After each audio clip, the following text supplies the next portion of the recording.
In a land carved by grit and sorrow, a single act of cruelty can ignite a fire that consumes the desert, but a single act of kindness can draw water from stone. This is a story of how a gunslinger's haunted past became the only hope for an Apache tribe's future. A tale that proves the deepest wounds are not carved in flesh, but in memory. Where are you watching from today? Settle in, grab a cool drink, and let us know you're here in the comments below as we journey back to a time when honor was all a man had, and compassion was the rarest treasure in the West. The sun over Redemption, Arizona, was a merciless hammer in the summer of 1873. It beat down on the dust of the single street, on the bowed heads of horses at the hitching posts, and on the steeple of the First Baptist Church, which hadn't heard a prayer in months. It was a powder keg now, its pews ripped out to make room for crates of rifles and ammunition.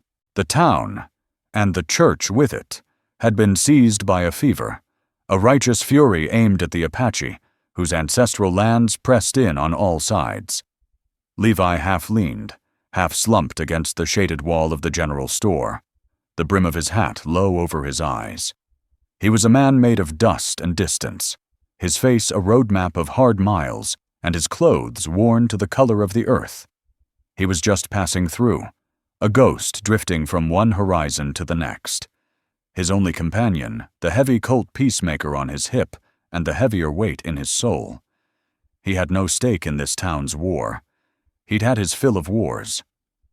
Then the church doors flew open with a violent bang that cut through the afternoon's heat-drugged stupor. Two burly men, their faces flushed with cheap whiskey and self-importance, dragged a girl out and threw her down the steps. She landed in a heap in the dirt, a small, still form against the vast, unforgiving landscape. She was Apache. Her dark hair was matted with dust, and a trickle of blood ran from her temple, staining the intricate beadwork on her deerskin dress. The men jeered. "That'll teach you to spy, savage," one of them spat, his voice thick with contempt. "This is our land now. God's house is for white folk." The town watched. Some nodded in grim approval, others turned away, their silence a form of consent. Levi's jaw tightened. He'd seen this scene 100 times in 100 towns. It was the way of things, a cruel and unchanging scripture of the West. He'd learned long ago that stepping in only got you dirty, or dead. He should have turned, mounted his horse, and ridden away. He should have let the dust settle over her, just as it had settled over everything else he'd lost. But he didn't move. Something in the defiant stillness of the girl on the ground held him captive. She wasn't crying. She wasn't begging. She was gathering herself, a flicker of an unbreakable spirit in a body that had been brutalized. With a sigh that seemed to carry the weariness of a lifetime, Levi pushed himself off the wall. The lazy swing of his duster parted, revealing the worn leather of his gun belt. He didn't run. He walked, his steps measured and deliberate, each bootfall a soft thud in the suddenly silent street. The two men at the church steps turned, their sneers faltering as they took in the stranger approaching. They saw the cold emptiness in his eyes, the kind of emptiness that comes when a man has nothing left to lose. "That's far enough, friend," the first man warned, puffing out his chest. Levi stopped before them, his shadow falling over the girl. He didn't look at the men. His gaze was fixed on her. "Let me help you up, miss," he said, his voice a low rasp, dry as the desert wind. He crouched, extending a hand. It was scarred and calloused, a killer's hand. But the gesture was gentle. For a long moment, she just stared at it, her dark eyes searching his face for the trick, the angle. Then, slowly, she placed her small hand in his. As he helped her to her feet, she lifted her head, pushing a strand of bloody hair from her face. And Levi's world stopped. His breath hitched in his throat. The hand holding hers began to tremble, a tremor that ran up his arm and shook his entire body. It wasn't just a resemblance. It was an echo, a ghost superimposed over the living. The high cheekbones, the stubborn set of her jaw, the fierce, proud eyes that held a universe of pain. It was her. It was Alara, his sister. The sister he'd buried 8 years ago. The sister whose face was his last thought every night, and his first waking nightmare every morning. The men, the town, the suffocating heat, it all faded into a roaring silence in his ears. There was only this face, a specter of his greatest failure, looking at him with the eyes of a stranger. The two men, emboldened by Levi's strange paralysis, took a step forward. "What's the matter, stranger? See a ghost?" the larger one taunted, reaching for the girl's arm. The man's words snapped Levi from his trance. The trembling in his hand didn't stop, but it sharpened into something else, a cold, focused rage. Before the man's fingers could touch her, Levi moved. It wasn't the flashy speed of a dime novel gunslinger. It was the brutal efficiency of a predator. He released the girl's hand, and his own blurred toward the Colt on his hip. He didn't even draw it. The crack of his knuckles against the man's jaw was as loud as a gunshot in the still air.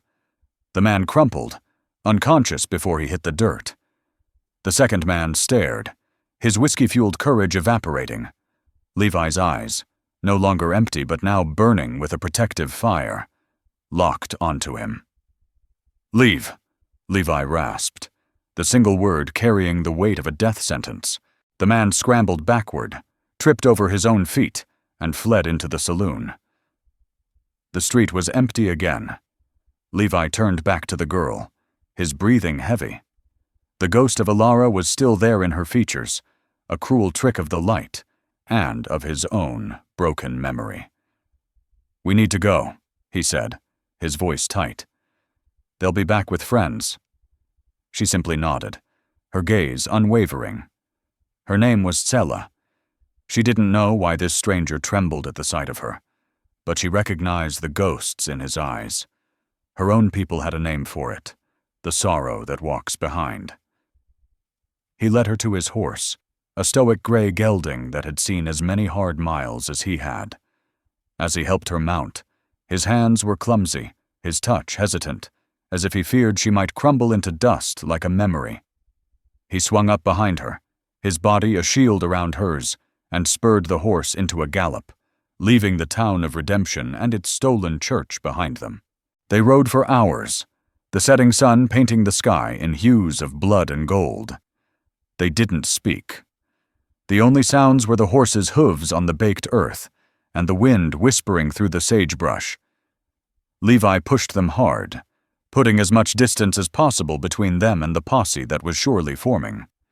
He was running from them, but he was also running from the face of the girl in his arms, the face that had torn open a wound he thought had scarred over. When darkness fell, deep and star-strewn, he finally reined the horse to a halt in the shelter of a rock outcropping. He helped Tsela down, his movement still stiff and unnatural. He built a small, smokeless fire, his actions automatic, honed by years of living on the run. Tsela watched him, her silence not one of submission, but of observation. She saw the tremor that still occasionally shook his hands. She saw the way his eyes would glaze over, looking at her but seeing someone else. Finally, as he handed her a strip of jerky, she spoke, her English careful and clear. "They were not just angry that I was there," she said, her voice soft but firm. "They were afraid." Levi looked up, startled by her words. "Afraid of what?" "A girl." "They are turning my people's sacred place into a house of war," she continued, ignoring his question. She held his gaze, and for the first time, he saw past Alara's ghost and glimpsed the fierce intelligence in Tsela's eyes. "They have rifles, many rifles, but my grandfather says they search for something more, a hidden cache, weapons from the last war, stored beneath the floorboards of the church. Enough to hunt down every Apache family from here to the mountains. The jerky suddenly felt like ash in Levi's mouth. This wasn't just a beating. It wasn't just prejudice. It was the prelude to a slaughter. Zella hadn't been spying. She had been trying to stop a massacre. He stared into the fire, the flames dancing in his haunted eyes. He could leave her here. He could give her food and water and ride away, back to his life of meaningless drifting. It was the smart thing to do. Getting involved meant facing down an entire town, facing down men with a righteous cause and a mountain of guns. It meant facing the very same violence that had stolen Ilara from him. He looked at Sela. She was cleaning the cut on her temple with a piece of cloth dipped in her canteen, her movements precise and calm. She was a warrior, not a victim. She was fighting for her family, for her people. She was doing what he had failed to do for Ilara. The choice wasn't a choice at all. It was a debt, an echo of an old promise. "Where exactly?" Levi said, his voice low and steady, the tremor in his hands finally gone. "Are these weapons hidden?" The alliance between them was as fragile as a desert flower, born in violence and nurtured by a shared silence. For 2 days, they traveled deeper into the Badlands, a sprawling maze of canyons and mesas that Sela navigated with an instinct Levi could only admire. She was a part of this land, and it was a part of her. She showed him how to read the sun-bleached rocks for signs of water and which plants could be chewed to ward off thirst. In return, he taught her how to reload his spare Remington pistol, its weight unfamiliar but welcome in her hands. The ghost of Ilara walked with them. Levi would find himself watching Sela as she gathered firewood, the late afternoon sun catching the sharp line of her cheekbone, and the breath would catch in his chest. The pain was a physical thing, a phantom limb that ached with memory. He hadn't spoken his sister's name aloud in 8 years. It was a stone in his heart. On the 3rd night, they took shelter in a shallow cave carved into the side of a canyon wall. A storm was brewing on the horizon, the air thick with the smell of rain and ozone. The tension that had simmered between them finally broke. "The woman you see when you look at me," Sela said, her voice barely a whisper above the rising wind.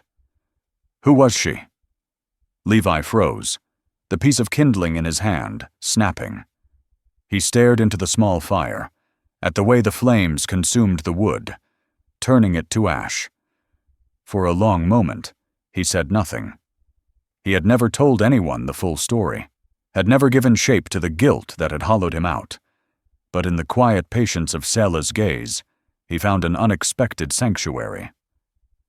"Her name was Ilara," he began, the name feeling foreign on his tongue. "She was my younger sister. She looked just like you, the same fire in her eyes." He told her of their small farmstead, nestled in a valley that seemed a world away from the violence that was bleeding across the territories. He spoke of their parents, lost to fever one winter, leaving him to raise a 16-year-old girl who was brighter and braver than he could ever be. She was the one who loved the land, who could name every wildflower and star. He was just the grim protector, the shadow that kept the wolves at bay. "There were whispers," Levi continued, his voice growing thick. "Whispers of a raid, not from your people, from men like the ones in Redemption, men who believed the land was theirs for the taking, and anyone on it was an obstacle to be removed." He had fortified the farm, boarded the windows, and sat up all night with his rifle, waiting. But they didn't come for the farm. One afternoon, Ilara had ridden to a neighboring settlement to trade for medicine. Levi had a bad feeling, a cold knot in his gut, but she'd laughed it off. "You can't protect me from a shadow, Levi," she'd said, touching the worn leather of his gun belt. "I'll be back before sunset." She never came back. He found her on the trail. The settlement hadn't been raided. It had been cleansed, as the perpetrators later boasted. They weren't after goods. They were after land. And Alara had been in the wrong place at the wrong time.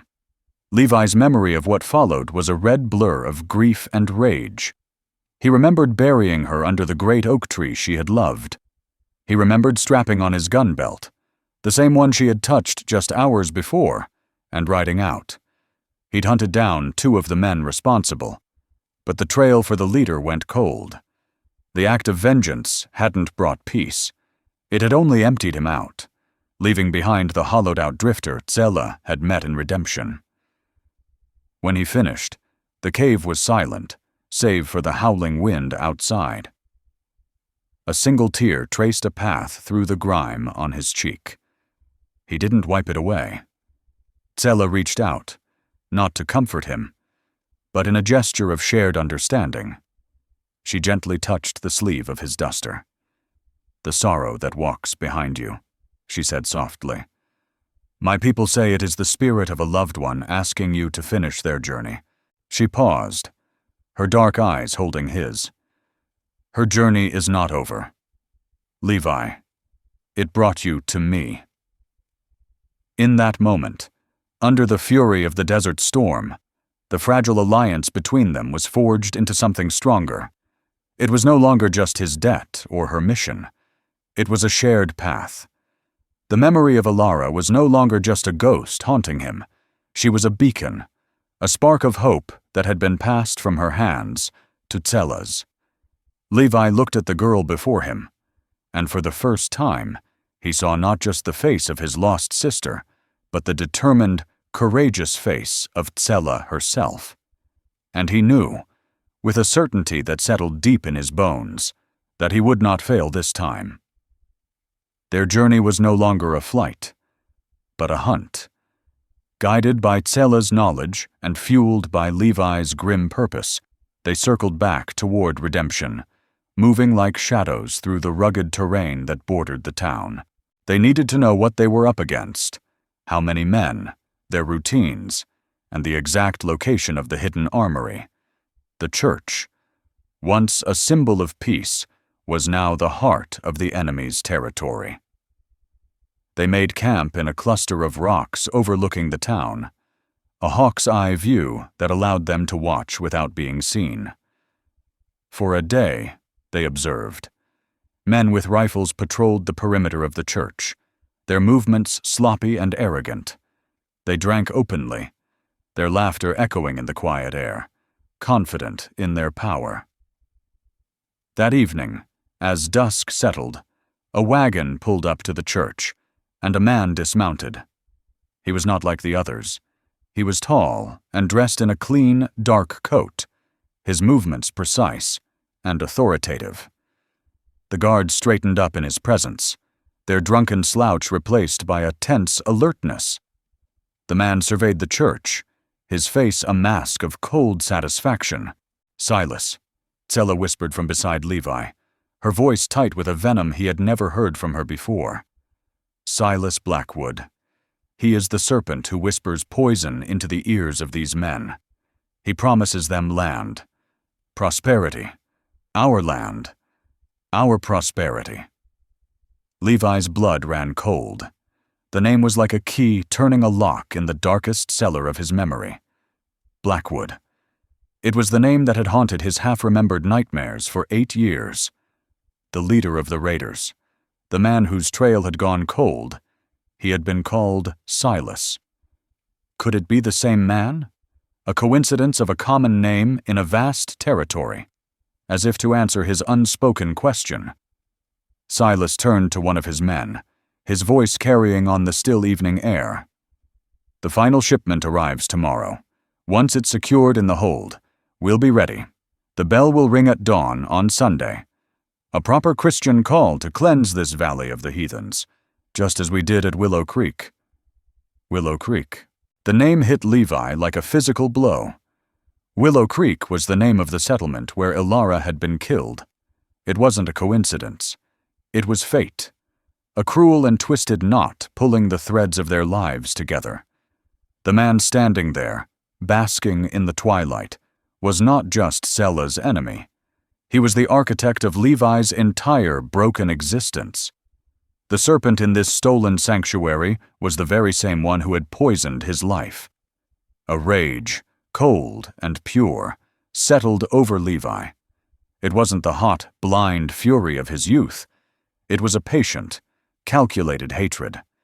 Every instinct screamed at him to take the shot, to raise his rifle and end it right there, to send Silas Blackwood to hell from 100 yards away. His hand tightened on the stock of his Winchester, but Sella's hand on his arm stopped him. "No," she said, her voice firm. "His death will not stop them. It will only make him a martyr. The weapons are the key. Without them, his words are just wind." She was right. His personal vengeance had to wait. Ilara's memory deserved more than a single, angry gunshot. It deserved justice. It deserved to see Tsella's people safe. He lowered the rifle, his knuckles white. They watched as Silas entered the church. A few minutes later, a light appeared in the bell tower. He was up there, looking out over the land he intended to claim, a king in his stolen castle. They had to get inside. They had to find the entrance to the hidden armory that Silas had called the Hold. "There is a way," Tsella said, her eyes fixed on the church. "When I was a child, my grandfather brought me here. Before it was a church. It was a place of meeting for all people. He showed me a cellar door, hidden beneath the back stairs, where they stored supplies for the winter. It is where the snakes sleep when the sun is too hot." The irony was not lost on Levi. They would use a forgotten path of peace to wage a war. Entering through a door meant for storing life-giving supplies to remove death-dealing weapons. They would confront the serpent in his own den. The plan was reckless, bordering on suicidal. But looking at Silas's silhouette in the bell tower, a dark figure against the last vestiges of daylight, Levi knew it was the only way. The ghosts of the past and the hopes for the future were all converging on that one building. The night was moonless, a shroud of perfect blackness that was both their ally and their enemy. Levi and Sella moved through the sleeping town like whispers, their feet silent on the dusty ground. The air was heavy, pregnant with the coming violence. Levi could feel the familiar thrum of adrenaline, a cold fire in his veins. Beside him, Sella was a study in calm resolve. The Remington pistol he'd given her held steady in her hand. The memory of Ilara wasn't a haunting presence now. It was a silent promise pushing him forward. They reached the back of the church. The main structure loomed over them, a dark monolith against the star-dusted sky. 2 guards were posted, their lazy conversation a low murmur in the night. Levi and Sella flattened themselves against the wall, listening. Their plan depended on precision and silence. Levi gestured to Sella. 2 men. I'll take the one on the left. She nodded, her eyes dark pools of focus. He'd taught her the basics, but this was real. There was no room for error. He drew his knife, its blade a sliver of captured starlight. On a silent count of 3, they moved as one. Levi was a blur of motion, his hand clamping over the guard's mouth, the knife finding its mark with brutal efficiency. The man went down without a sound. He turned to see Tsella struggling with the second guard, a big, barrel-chested man who had caught her arm. His eyes were wide with surprise, his mouth open to shout an alarm. Levi lunged, but Tsella was faster. She drove the butt of the Remington pistol hard into the man's temple. He grunted and staggered, his grip loosening. Before he could recover, she brought the barrel down again with all her strength. He collapsed in a heap. For a moment, she stood over him, breathing heavily, her face a mask of fierce determination. She had not killed him, but she had met violence with violence, and a subtle line had been crossed, wasting no time. They found the cellar door Tsella had described, hidden beneath a rotting set of wooden stairs. It was heavy, swollen with damp. But together they managed to pry it open with a low groan of protesting wood. The air that rose from the opening was cool and smelled of earth and decay. They descended into the darkness, Levi leading the way with a small oil lamp, its light casting dancing, monstrous shadows on the stone walls. The cellar was larger than they'd expected. Crates were stacked everywhere. Most held mundane supplies, flour, dried beans, but in the center of the room, Levi's light fell upon a section of the floor with newer, cleaner floorboards. This was it. The hold. Using his knife. Levi pried at the edge of a board. It came up with a screech of old nails. Below, packed tightly in the dark space, were dozens of military-issue rifles, gleaming with oil, and several heavy boxes marked with the symbol for explosives. It was enough to arm a small army, enough to fulfill Silas's promise of a slaughter. "We can't move all of this," Levi whispered, the scale of the arsenal settling on him like a shroud. "We have to destroy it." Tsela pointed toward a stack of kerosene lanterns in the corner. Their plan had been to remove the weapons, but now it had to change. A fire here would consume the entire church, creating a massive beacon of defiance and a devastating blow to Silas's plans. As Levi began positioning the lanterns, a floorboard creaked above them. They froze, extinguishing their lamp. Footsteps. Slow, deliberate footsteps walking across the main floor of the church, directly above their heads. They belonged to someone who walked with authority. Silas. Then, the worst possible sound. The deep, resonant toll of the church bell. Bong. Bong. Bong. It wasn't the frantic ringing of an alarm. It was a slow, deliberate summons. The devil's bell. Silas knew they were there. He hadn't been calling his men to prayer. He'd been calling them to a trap. Heavy boots pounded on the floor above, the sounds of men taking up positions. The cellar door at the top of the stairs slammed shut, the heavy bar dropping into place with a sickening thud. They were sealed in. A voice, smooth and laced with sadistic amusement, echoed down from above. It was Silas. "The rats are in the trap. You came for the guns, didn't you, little Apache stray? And you—" He paused. "I don't know who you are, friend, but you've allied yourself with the wrong side of history." From a small grate high on the wall, the barrel of a rifle appeared, then another, and another. They were trapped in a stone tomb, surrounded by an arsenal they couldn't use, with Silas and his militia waiting for them above. The faint light from the grates illuminated Tsela's face, her expression not of fear, but of cold fury. She looked at the boxes of explosives, then at Levi. Her eyes asked a silent, terrible question. If they were to die here, would they take their enemies with them?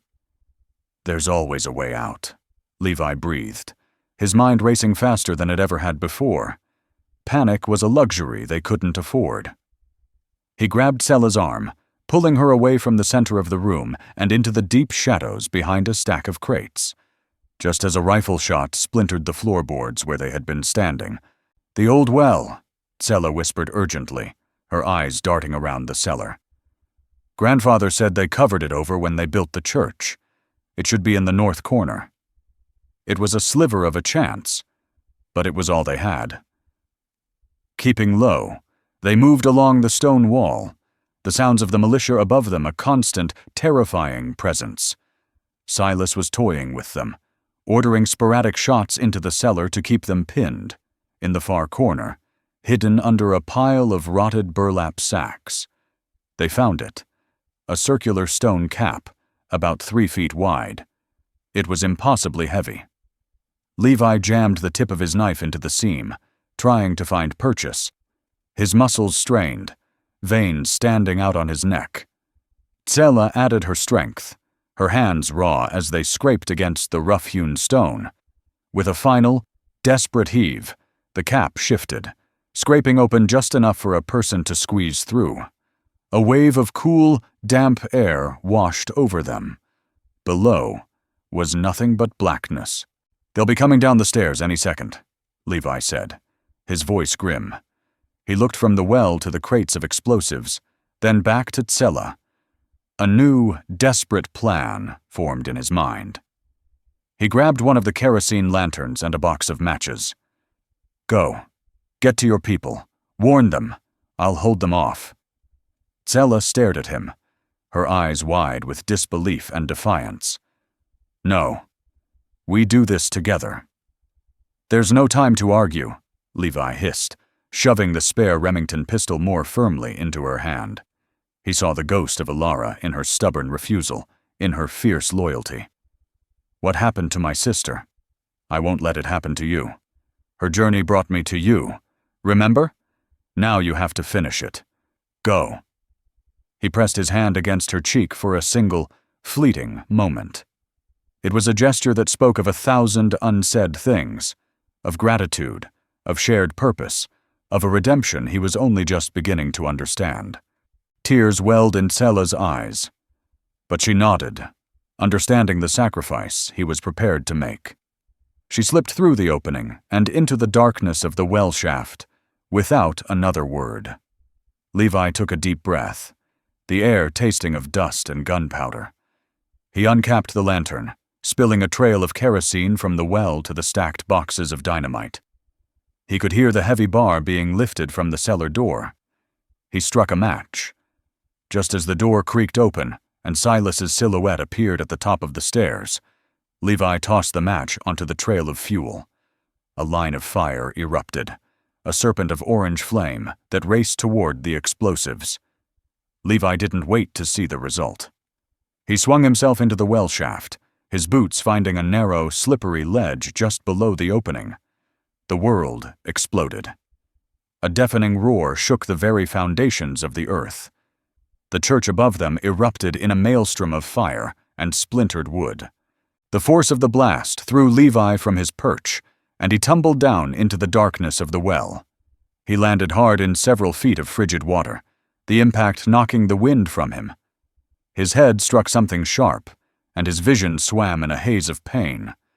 Through the ringing in his ears, he could hear Tsela calling his name. He staggered to his feet, a searing pain shooting up his leg. It was broken. Tsela helped him through a narrow tunnel that branched off from the bottom of the well, an old, forgotten escape route. Every step was agony for Levi, but he leaned on her, his arm slung over her shoulder. The fire he had started was now their shield, a chaotic inferno that had consumed Silas's armory and, hopefully, Silas himself. They emerged into the pre-dawn light 1/2 mile from the town, stumbling from the mouth of a cave. Behind them, redemption was burning. The church steeple, once a beacon of false hope, was now a pillar of black smoke against the pinkening sky. They had won the battle. But the war was not over. Levi was badly wounded, a liability. And somewhere in the chaos, Silas Blackwood, if he had survived, would be filled with a vengeance that would make his previous ambitions seem tame. Their escape was a trail of fire, and they both knew that Silas would follow it, hunting them across the unforgiving desert with a relentless fury. Their survival now depended not on explosives, but on the fragile strength of a promise made between a broken man and a warrior girl. The desert showed no mercy. The sun rose, a brazen eye in a cloudless sky, and immediately began to bake the life from the landscape. Levi's broken leg was a torment, a constant throbbing fire that mirrored the inferno they had left behind. Every step he took, leaning heavily on Tsela, sent waves of nausea and pain through him. The blood from a gash on his head matted his hair and traced a dark path down his face. Tsela was his anchor in a sea of pain. She fashioned a crude splint for his leg from the stock of a shattered rifle she'd found near the cave entrance and her own leather belt. She tore strips from her dress to bind his head wound. Her touch was firm, practical, but her eyes held a deep, quiet fear. She knew, as he did, that a wounded man was a dead man in this land. They traveled for what felt like an eternity, a slow, agonizing crawl through a world of rock and sand. The pillar of smoke from redemption was their constant companion, a grim reminder of the hornet's nest they had kicked. "He survived," Levi rasped, his throat raw with thirst. "I know it." He could feel it in his bones, a cold certainty. A man like Silas Blackwood didn't die in a fire. He was forged by it. By midday, Levi could go no further. He collapsed in the sparse shade of a lone Palo Verde tree, his body shaking with fever. "You have to leave me." "Tsela," he breathed, his eyes struggling to focus on her face. "Warn your people." That was the plan. "The plan has changed," she said, her voice fierce. She knelt beside him, offering him the last few sips from her canteen. He saw the cracked skin of her own lips and tried to refuse, but she pressed it to his mouth. "My people know how to survive. We watch. We listen. The fire was a warning they will understand. But you will not die here." She looked at him, and in that moment, he did not see the ghost of Alara. He saw only Tsela. He saw the girl who had been thrown from a church and had risen, the warrior who had faced down a militia, the woman who was now refusing to leave his side, even when it was the logical thing to do. The debt he felt he owed his sister had been paid, but a new bond, forged in fire and loyalty, now held him here. It was then that they heard it, the distant sound of horses, not one, but several. Tsela grabbed the rifle, helping Levi into a defensible position behind a cluster of rocks. It was a pitiful last stand. One rifle, one pistol, and a handful of cartridges against a posse. 3 riders appeared on the horizon, their forms wavering in the heat. As they drew closer, Levi's heart sank. The man in the lead, his face blackened with soot and contorted in a mask of pure hatred, was Silas Blackwood. "There you are," Silas roared, his voice cracking with rage. He reined in his horse just out of rifle range. "You burned my town, my church. I'm going to take my time with both of you." Levi raised his rifle, the sights wavering as he fought against the fever. He was a dead man, but he could take Silas with him. He could finish this. But as he prepared to fire, another sound reached them, a low cry, like that of a hawk, echoing from the canyons to their left. Then another, answering from the right. Silas heard it too. He turned, his smug expression faltering. From the rocks and ravines, figures began to emerge. At first, there were only a few, then a dozen, then more. Apache warriors, their faces painted for battle, materializing from the landscape as if born from the earth itself. They were silent, armed with bows and rifles, and they formed a wide, closing circle around Silas and his 2 men. Tsela's people had seen the signal. They had come. One of the warriors, an old man with a face like a weathered cliffside, Tsela's grandfather, let out a sharp command. A volley of arrows flew, silent and deadly. Silas's men fell from their saddles before they could even raise their rifles. Silas was alone. His face, moments before a mask of rage, was now a canvas of stark terror. He looked from the closing circle of warriors to Levi and Tsela. He saw the girl he had tried to crush, now protected by her nation. He saw the stranger, the ghost from his past, who had brought his world crashing down. He screamed, a wordless cry of fury and despair, and spurred his horse directly at Levi's position, choosing to die, charging his nemesis. Levi didn't hesitate. He looked at Tsela, at the land where the sun rests, and he found a moment of perfect, calm clarity. He fired. The shot was true. Silas was thrown from his saddle, his reign of terror ending in the dust he had sought to conquer. Levi lowered the rifle, his strength finally giving out. He slumped back against the rock as Tsella's grandfather and the other warriors surrounded them. He had faced his ghosts and found not vengeance, but a quiet, profound peace. He had saved Tsella, and in doing so, he had finally, truly, saved himself. As the warriors gently lifted him to carry him to safety, he looked at Tsella. A new dawn was breaking, not just in the sky, but for her people, and for the weary soul of a gunslinger who had finally found his way home. The days that followed were a blur of healing. In the hidden Apache encampment, a place of profound peace nestled deep within the canyons.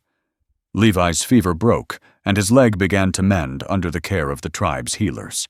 The violence and noise of redemption were a distant memory, replaced by the soft murmur of the Apache language, the laughter of children, and the crackle of communal fires under a vast, star-filled sky. He learned that his past was not a curse, but a story, one that had led him to where he was needed most. He had arrived seeking nothing, a ghost adrift in the wasteland, but in the heart of the Apache people, he found a purpose he thought had been buried with his sister. Tsella sat with him often, sharing stories of her people, of their resilience and their deep connection to the land he had only ever seen as an obstacle to be crossed. He saw in her the future of her tribe, a future he had helped secure. His quest for redemption hadn't ended with a final, violent confrontation, but with the quiet, humbling realization that salvation is not found in avenging the dead, but in protecting the living. The West was a harsh and unforgiving land, quick to bury its mistakes and its people in unmarked graves. But sometimes, in the space between hatred and hope, a story takes root. A story of a girl thrown from a church, and the stranger who helped her up, proving that even in the deepest darkness, a single act of compassion can be its own sunrise.